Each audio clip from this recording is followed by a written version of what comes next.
Hello everybody, hope you're having a fantastic day today. Thank you so much for checking out the video. Today just wanted to make a video going over the essential camp items and how to get them. So I'm very confident by the end of this video, if you don't know what you need at your camp, I will show you in this video how to get it and what you need. So let's get into it here. Okay, so obviously you're going to want to build a camp first. I will link a video in the description that can help you with that as well. But once it's built, you're going to want to start putting things in it. I would highly recommend a stash box. You're obviously going to need this in your camp. Just keep in mind you can have more than one stash box, and other things count as stash boxes, like a toolbox, even a suitcase. So just keep that in mind. Also an ammo box and a junk box for people that have Fallout First. Even if you don't have it, it's just a nice thing to throw in your camp. Also, I highly recommend a vendor. I will link a video in the description showing you the best thing to sell in your vendors. And also an ammo converter. I will link a video for this as well, explaining it a little bit more why you want this in your camp. And yeah, definitely a great item to have. It's a must as the ammo converter, I think. It's 500 in the Atomic Shop, I wanted to point out as well. You're definitely going to want some kind of a freezer. I highly recommend the Cryo Freezer. You can get these on the Atomic Shop, or you can work your way towards the one you can buy at Crater. Now, you will have to do the main quest to unlock Crater, and in order to buy this plan, you have to have a certain rep with the Raiders, so that's like a whole other video. I'm just throwing it out there because it is the best freezer to get, and that's how you get it.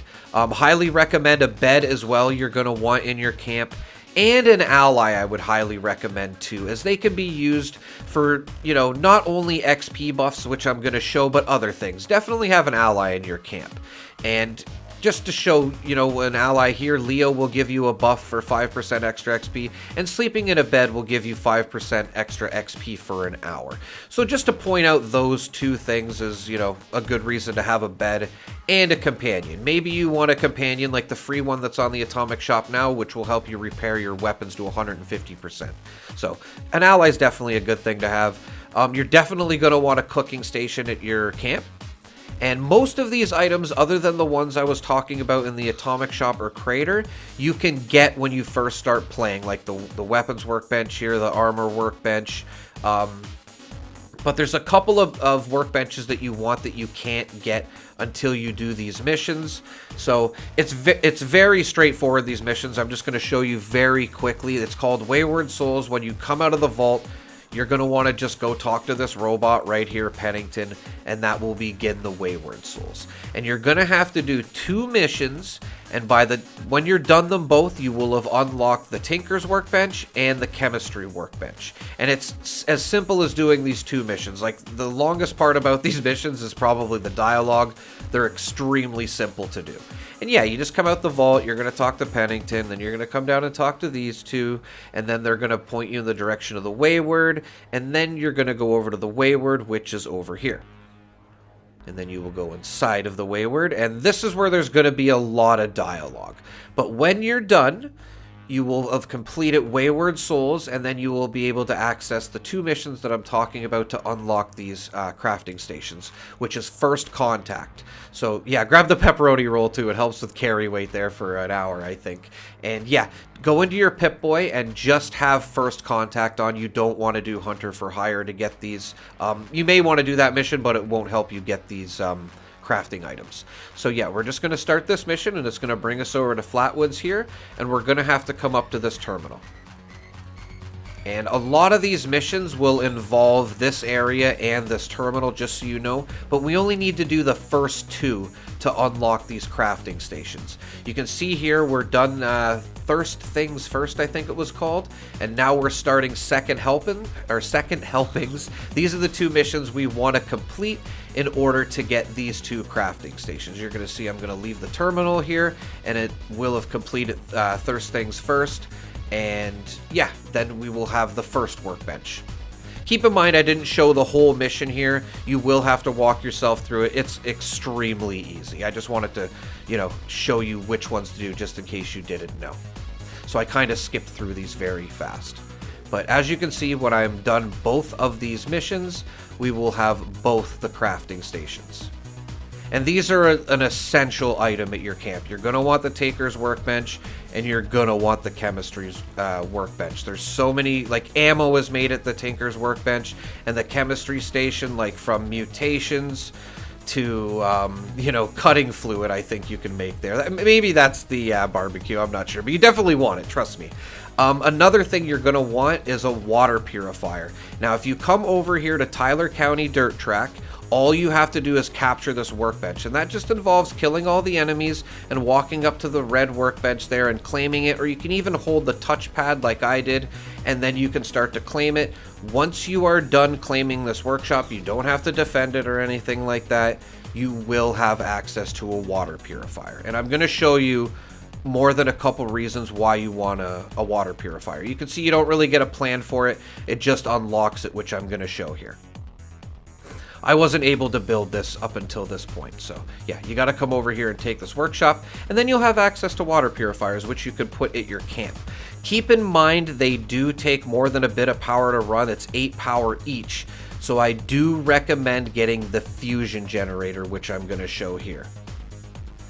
And yeah, purified water is definitely a great thing to have. You may have to use these generators until you get the fusion generator, which I don't really which I don't really recommend. It's going to take up a lot of space. You definitely want this fusion generator, and it gives you 100 power, so it'll more than power what you want here.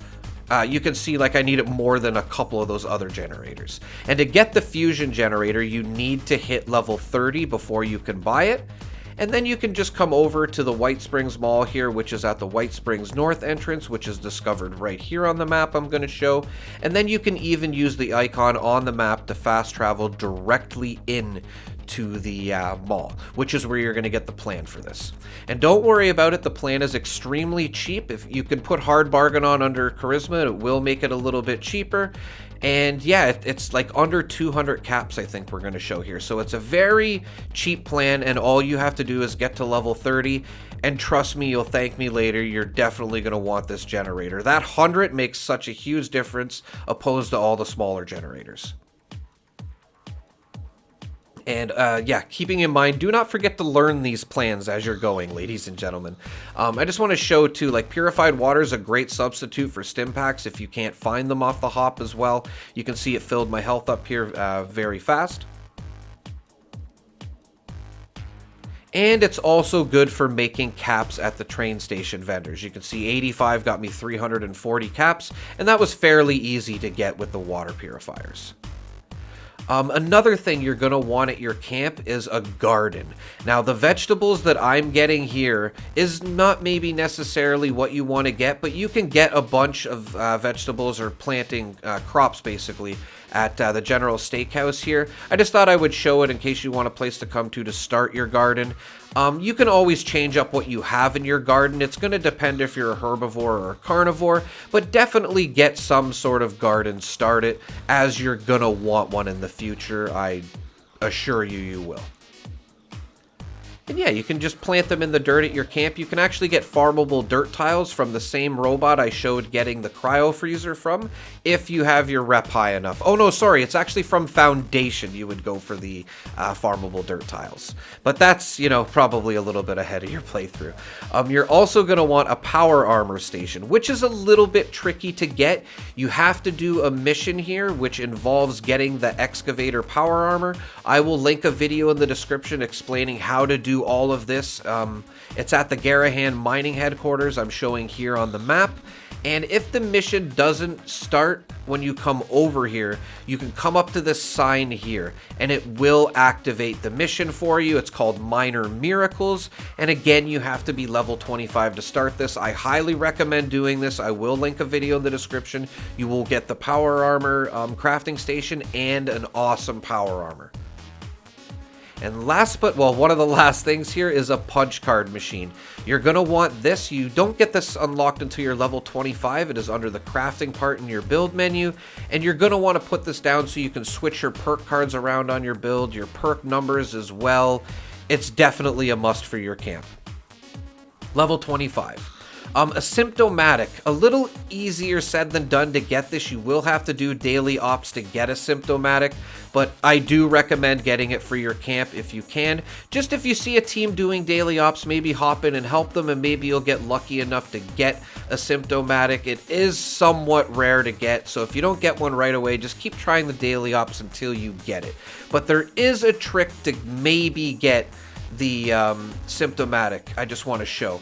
You can have, other than maybe finding it at players' vendors, keep in mind, but I wanted to show, if you invite your friend to a team this way, like a private team, you can have your friend build things like Asymptomatic at your camp. You wouldn't believe what a high level could build at your camp by joining a private team like this. And I do mean private team. You need to highlight their name and invite them to a team. If you start a team, it will not work. You can see we have no public team going, and if I go to my name, it even says convert team to public. You want to make sure it's a private team, and then your friend can just come to your base and put down, you know, whatever for you. They won't be able to put down everything that you would probably want, but Asymptomatic and a power armor station is two of those things that they could maybe put down for you. So just throwing that out there, useful information. And yeah, I really hope this video helps a lot of you newer players, you know, maybe get familiar with what you need at your camp. And yeah, as always, everybody, thank you so much for watching. Have a great day.